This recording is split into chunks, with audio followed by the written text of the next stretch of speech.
dar la bienvenida a Adolfo Rubinstein. Estuvo presente en el primer Ford Summit hace ya 3 años, el día que cerramos el acuerdo con el fondo, en medio de una tormenta fenomenal. El ministro en ese momento se acercó hasta el Hotel Sheraton, tuvimos nuestro primer encuentro. El año pasado lo repetimos y habíamos quedado que este año, pasara lo que pasara en las elecciones, lo íbamos a convocar. Así que, Adolfo Rubinstein, muchísimas gracias por sumarse a esta charla con Forza Argentina. Hola Alex, buen día. Hola Matías. Gracias por invitarme. Vamos con la primera pregunta. Ahora, en un ratito nomás, el presidente nos va a comunicar algo que ya se anticipó muchísimo con los medios, que es una nueva restricción por 15 días. La pregunta es la siguiente: si cada día tiene un costo económico, psicológico muy fuerte, si las UTI, todas las unidades de terapia intensiva, parecería que todavía están lejos de la saturación, ¿qué nos espera el día 16 y cuál es el beneficio concreto, más allá de detener el ritmo, que el día 16, suponemos, cuando se vuelva a abrir esta cuarentena, los contagios volverían a aumentar? ¿Es solo ganar 15 días? Si es así, ¿tiene sentido? Son muchas preguntas en una, pero lo dejo al doctor. En principio, digamos, yo creo que así de ser tan asertivo diciendo esto van a ser 15 días más, nada más, puede ser complicado si no se logra llegar a los objetivos que se pretenden con el cierre más estricto y con la cuarentena más estricto. Lo que se persigue básicamente es bajar el número de reproducibilidad, el R0, que es el indicador de la curva de contagiosidad, de manera drástica. Porque claramente, digamos, excepto el primer mes de la cuarentena, donde hubo un cumplimiento social muy importante, luego se fue de a poco deshilachando y últimamente comenzó a crujir y a romperse, hasta que llegamos a hoy con un cumplimiento muy relativo de la cuarentena en el conurbano y también en la ciudad de Buenos Aires. ¿Qué es lo que ha motivado, entre otras cosas, el aumento del número de casos? La cuarentena per se no detiene la epidemia, no elimina el virus. Lo que hace es dilatar la maduración de la epidemia, moderando la curva de contagiosidad. Pero acá el número de contagios, el número de casos, fue aumentando progresivamente a una velocidad muy moderada desde el comienzo. Entonces no hay razón por la cual no pensemos que esto nos está ya empinando. Y claramente este aumento de la pendiente de la curva de contagiosidad, yo te diría que tiene que ver con 3 cosas. La primera es con la propia maduración de la epidemia, que como te decía, la cuarentena lo único que hace es dilatarla, pero en algún momento ese crecimiento exponencial comienza a empinarse más. Pero por ahora yo te diría que eso está a una velocidad bastante moderada. La segunda razón es el incumplimiento social progresivo que ha tenido lugar en las últimas semanas, en el último mes y medio, que ha sido progresivo y que obviamente cuanto mayor circulación hay, mayor es la probabilidad de que aumente esta curva de contagios. Y eso es lo que está pasando. De hecho, los indicadores de movilidad, tanto los reportes de movilidad de Google como de Apple, lo que me están mostrando, como los de Telefónica, como todo lo que se están haciendo en el área metropolitana de Buenos Aires, lo que están demostrando es que está aumentando la curva de contagios porque hay un aumento de la movilidad. Y la tercera razón es que ha habido en las últimas semanas una búsqueda activa de casos a través del programa Detectar y de otras estrategias ampliadas a nivel comunitario, con lo cual esta es una tercera razón del aumento de la curva de contagiosidad. Dicho esto, decir que va a ser durante 15 días, bueno, ojalá este martillazo que se pretende dar sea lo suficientemente, digamos, fuerte como para poder reducir críticamente ese número, ese R0. Pero también es cierto que después de 100 días, el capital social y el capital político para poder asegurar que eso ocurra es mucho menor. El apoyo social y el apoyo político a las medidas tomadas al principio fue cerrado y fue total. Creo que había muy poca gente que cuestionara la cuarentena temprana porque estábamos viendo la película de lo que estaba pasando en Europa. Pero la situación es bastante diferente después de 100 días, cuando el impacto económico, personal, familiar, el impacto social, el impacto psicológico, emocional, es muy fuerte y la gente está muy cansada. Adolfo, ¿crees que entonces tendrá éxito esta medida en términos de detener el ritmo de crecimiento? Y la segunda pregunta es, si es inexorable el crecimiento, ¿tiene sentido postergarlo cuando todavía no peligra el sistema de salud? La primera pregunta te la contesto diciendo que creo que pedir un esfuerzo más, solamente decirle, miren, prolonguemos la cuarentena, va a ser más drástica, sigamos confinados, sin hacer otra cosa, no me parece prudente. Creo que hay que acompañar, en este sentido, el pedido a la sociedad de una cuarentena más estricta en el AMBA, con un programa comunitario de detección de casos y rastreo de contactos muchísimo más agresivo y muchísimo más amplio, que de alguna manera, inspirado en el programa Detectar, llegue a todo el AMBA y con una fuerza de trabajo y con equipos de atención primaria muchísimo mayores. Estoy hablándote de entre 15 y 20.000 personas, trabajadores de la salud, estudiantes, digamos, en equipos de trazadores, que es lo que se ha hecho en muchos países, empezando por China, pero en muchos países europeos, y sin tanto recurso tecnológico como han tenido los despliegues tecnológicos como han tenido los países orientales, han logrado contar los focos. Hoy es mucho más difícil porque no solamente tenemos un número de casos muy alto, sino que también tenemos cada vez más transmisión comunitaria, que es más difícil de trazar la cadena de contagios. Respecto a la ocupación de las camas de terapia intensiva, hoy estamos en aproximadamente el 50%. Y la velocidad de propagación por ahora sigue siendo moderada, pero obviamente en la medida que sigamos con un R0 por arriba de 1, como estamos, aun cuando en la ciudad de Buenos Aires sea de 1,13 y en el conurbano sea un poco mayor, de 1,4, aún así, obviamente todos los días vamos a tener en general más casos. No sé si todos los días, pero la curva está en aumento. Y por supuesto, esto también comienza a saturar los servicios de terapia intensiva y las camas. Por un lado, esto se puede anticipar, pero nunca tenemos que olvidar que entre que tomamos la medida y se produce el efecto pasan al menos 3 semanas, con lo cual no se puede esperar hasta que esté el 95% de las camas ocupadas para tomar una medida drástica. Esto hay que irlo monitoreando todos los días. El gobierno ha decidido hacerlo en este momento, tal vez se podría esperar un poco más, pero la verdad que nadie tiene la bola de cristal. Y no me parece mal ser conservador en ese sentido. Lo que sucede, y repito, es que si hacemos esto, la comunicación tiene que ser muy clara. Tenemos que no solamente decir vamos a estar 2 semanas más, yo creo que eso para mí no es muy prudente decirlo así tan taxativamente, pero sí me parece importante decir cómo vamos a avisorar el final de la cuarentena, cuáles van a ser los criterios por los cuales nosotros vamos a considerar la sociedad, el gobierno, salir de la cuarentena, cuáles van a ser los indicadores, qué estrategias, qué medidas se van a tomar proactivas para combatir la epidemia. Me parece que tiene que acompañarse esta vez el discurso, no solamente decir vamos a proteger las vidas, apelamos a su responsabilidad individual y social, tenemos que seguir confinados, sino proponer cuáles son las medidas que se van a tomar para combatir la epidemia de manera mucho más agresiva.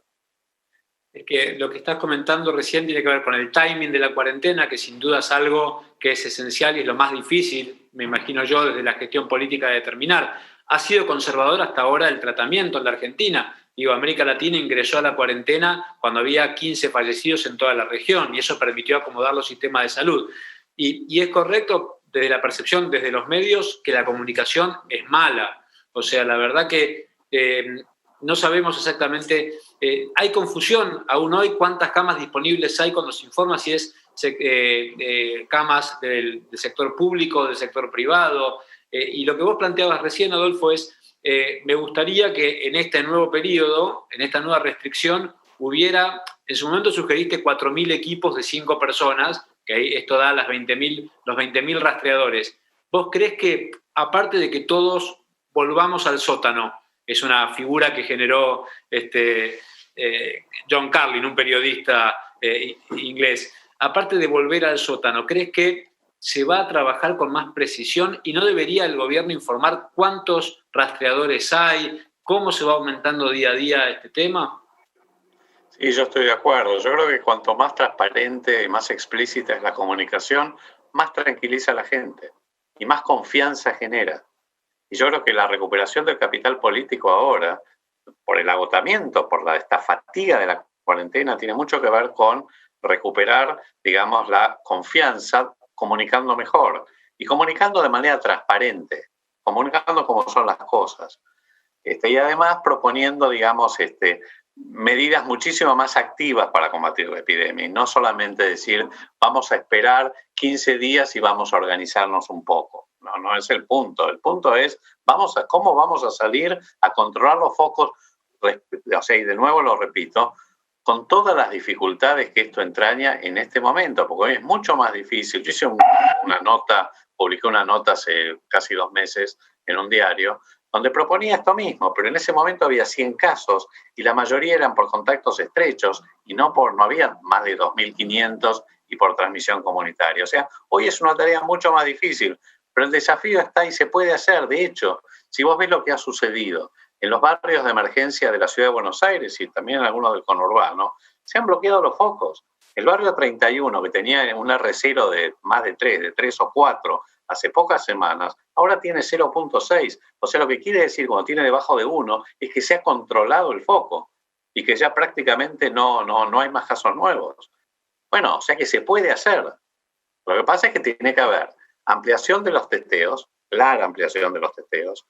También tiene que haber un mejoramiento de la productividad de los laboratorios, más laboratorios para procesar las muestras y mayor productividad en menos tiempo. Ojalá con estos nuevos reactivos que requieren menos complejidad, si son efectivos como la PCR, podamos llegar a de alguna manera remover ese cuello de botella. Y la tercera es poner equipos de atención primaria en la calle, en los barrios, para controlar los focos. El lunes, en este mismo ámbito, el ministro de Salud de la ciudad, Fernán Quirós, nos decía que los gobernantes ya lo que no tenían que hacer es transmitir miedo. La pregunta que quiero hacerte es si de alguna manera en la comunicación muchas veces no hubo más miedo que información, si no fue el miedo el motor para lograr el éxito de la cuarentena, y en la medida que Argentina no se fue transformando en Italia o vivió una tragedia como Madrid o como España, ese miedo se va diluyendo, la percepción del riesgo es menor y entonces se va flexibilizando la cuarentena al margen de las razones económicas, obviamente. Yo creo que un poco de miedo está bien, porque un poco de miedo te da cierta percepción del riesgo y la percepción del riesgo te hace cambiar tus conductas, tus hábitos, tus comportamientos sociales e individuales. Un poco de miedo me parece bien. No me parece bien el miedo como principal instrumento y que de alguna manera sea una suerte de instrumento de doblegación, digamos, donde vos digas, acá si no estamos en cuarentena, entonces la alternativa es la terapia intensiva o la muerte, cosa que fue parte del discurso que se dio en las últimas semanas y con el cual yo estoy en profundo desacuerdo, porque me parece que eso es contraproducente. Yo creo que eso es muy malo y lo que genera son conductas reactivas y distorsivas. Pero yo creo que hay que apelar a la responsabilidad individual, a la responsabilidad social y al empoderamiento ciudadano, parafraseando a Yuval Harari, que publicó, creo que hace bastante, en el Financial Times hace un par de meses, un artículo que fue para mí espectacular. Él hablaba de ese dilema entre la vigilancia autoritaria y el empoderamiento ciudadano. Yo apuesto por el empoderamiento ciudadano. La gente es responsable, pero bueno, hay que darle elementos, hay que comunicar muy bien y hay que ser muy transparente. ¿Y considerás que se subestimó a la ciudadanía? Porque por un lado se la felicitaba, el presidente, el gobernador de la provincia de Buenos Aires y el gobernador de la ciudad ha felicitado en cada una de sus conferencias de prensa el comportamiento de los ciudadanos. Pero por otro lado hay como un paternalismo extremo que impide, por ejemplo, prohibir actividades que no tienen ninguna relación con el sustento científico. Los ejercicios al aire libre, que después se frivolizan como los runners, y se sumerge en una grieta inexistente, en ese punto, porque la verdad que es una actividad absolutamente heterogénea. Pero la pregunta es, ¿crees que algunas actividades como ejercicios al aire libre, paseo de los niños, que se van a volver a restringir, ¿tienen algún sustento para hacerlo en este momento? No, la razón, entiendo que las salidas con los chicos recreativas van a seguir, pero bueno, eso habrá que ver el discurso del presidente hoy, el anuncio. Y sí, creo que se van a suspender las actividades al aire libre de los corredores. A mí no me gusta llamarlos runners, son la gente que hace actividad aeróbica. Yo hago actividad aeróbica cuando puedo todos los días. Ya se sabe que la tasa de la contagiosidad de las actividades al aire libre es extremadamente baja, de ninguna manera es de riesgo en la medida que vos guardes distanciamiento físico adecuado.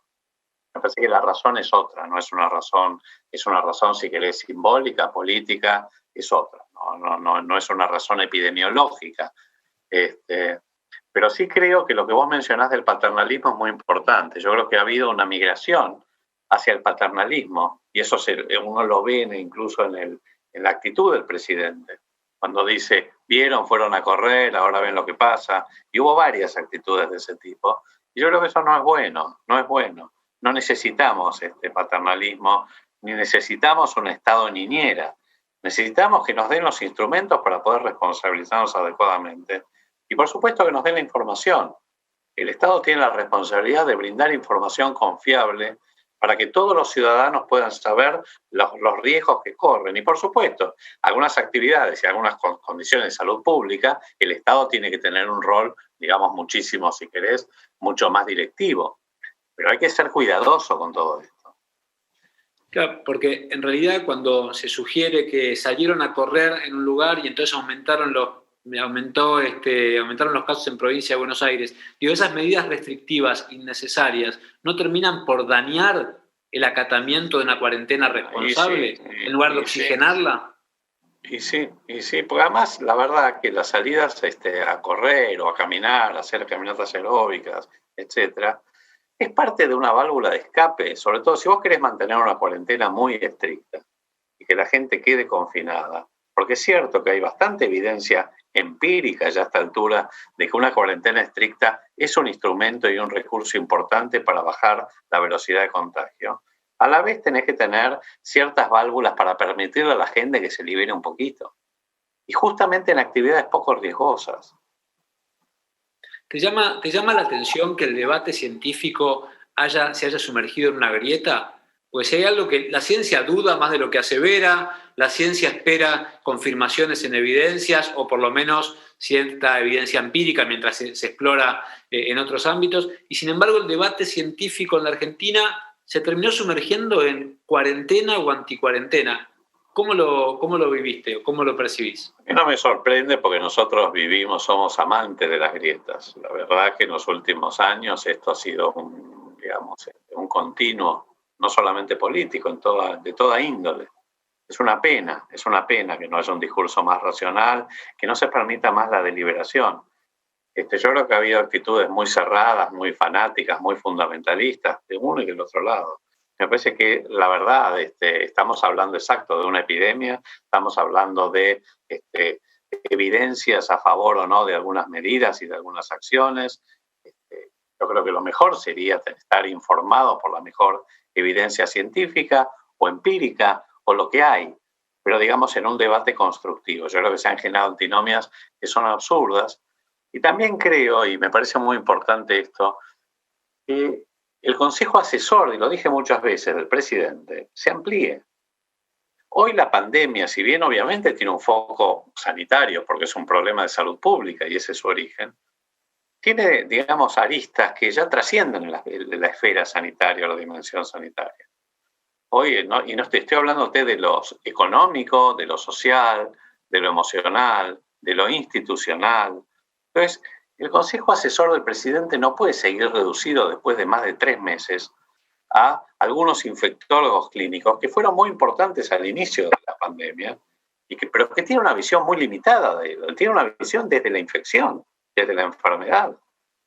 Entonces yo creo que esto habría que ampliarlo, realmente ampliarlo, no solamente con más sanitaristas, que no veo ahí, sino sobre todo con gente que venga de otras disciplinas, de otras profesiones, que tengan otras miradas y perspectivas. Y como mencioné varias veces, economistas, tiene que haber economistas independientes, cientistas sociales, psicólogos, filósofos, eticistas, comunicadores, científicos, pero que tengan miradas y perspectivas muchísimo más amplias y muy diferentes, que sean independientes. Porque además la percepción que uno tiene es que este Consejo Asesor finalmente, no creo que fuera el objetivo inicial, se ha transformado en una suerte de de infectología oficial.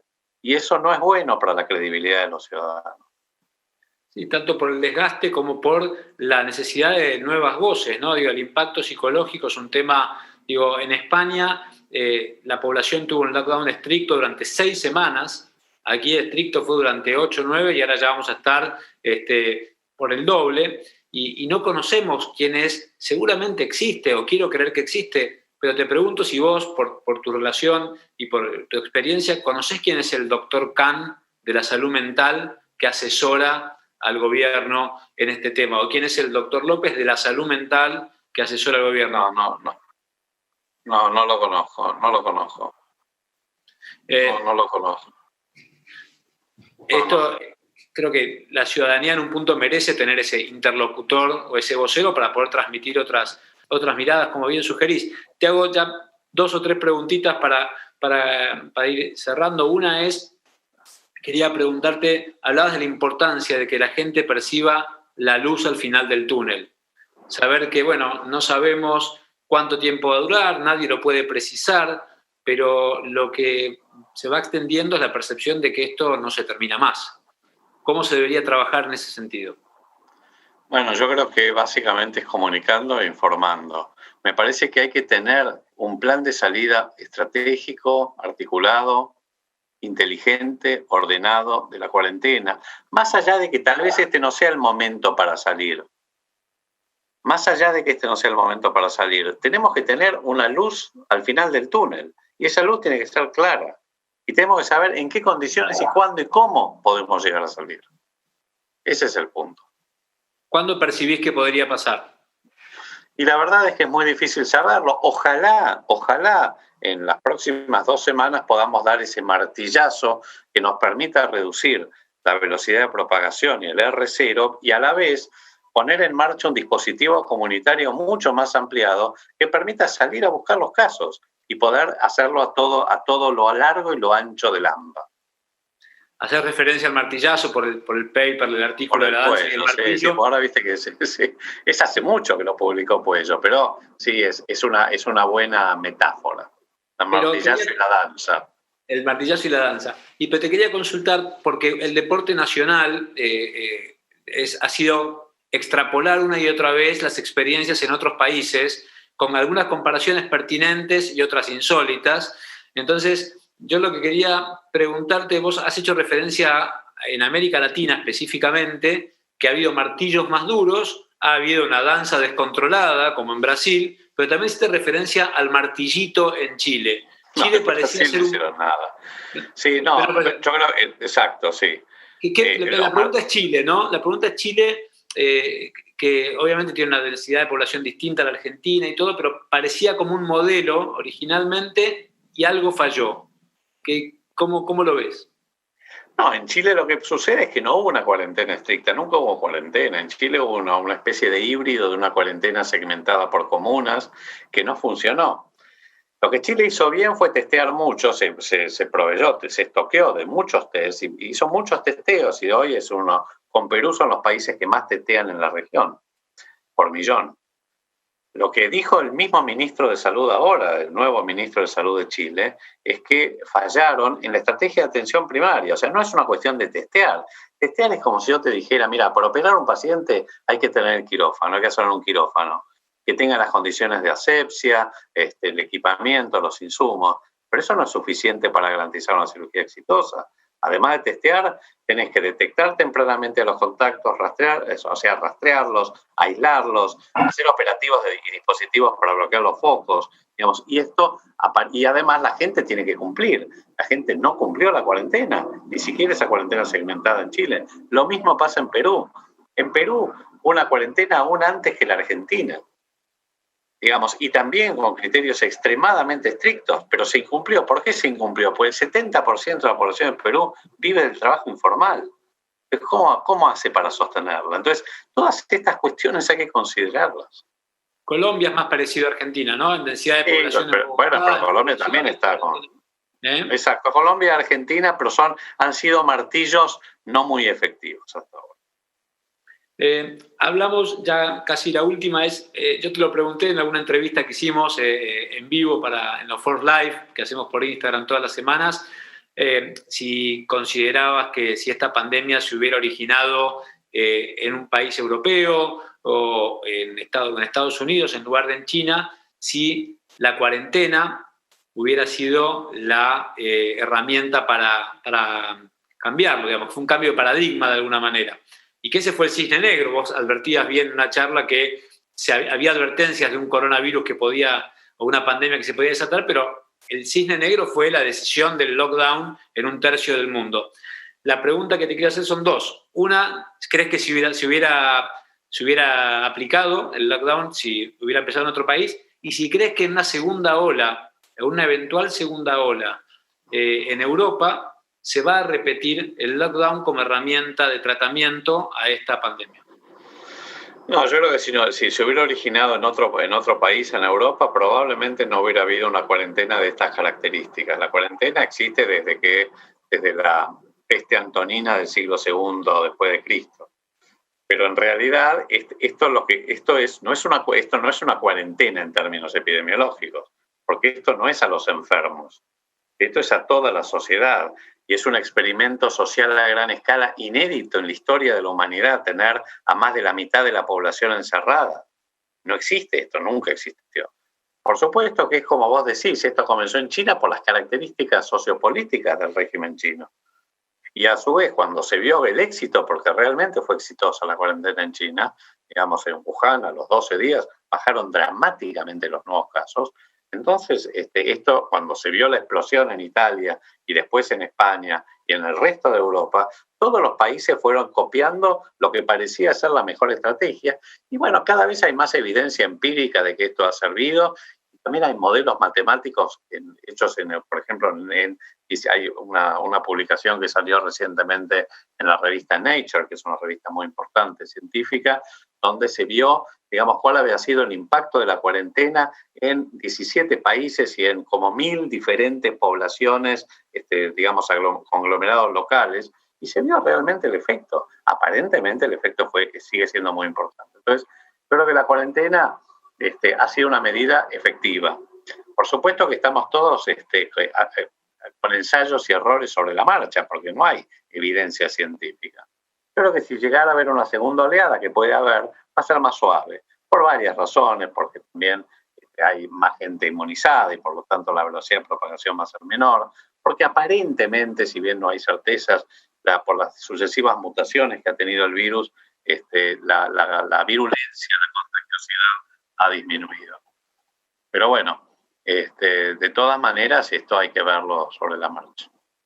Qué valioso lo de Suecia, digo, no como modelo que fuera el modelo correcto, sino qué valioso tener un modelo que sostuvo lo que hubiera sido quizás la medicina original de este tratamiento, como para poder contrastar contra todo un mundo occidental que fue por otro camino, digamos, ¿no? Sin el ejemplo sueco sería difícil después explorar algunos temas, desde los niños en las escuelas y otros más. Pero es cierto, pero la estrategia sueca no hubiera dado resultados. Fíjate que los estudios de cero prevalencia en Suecia no te dan más de 15% de población contagiada, incluso menos. O sea que para llegar al efecto rebaño hubiera pasado mucho tiempo y el saldo hubiera sido intolerable. Así que yo te diría que no sé si el ejemplo sueco hoy es el mejor.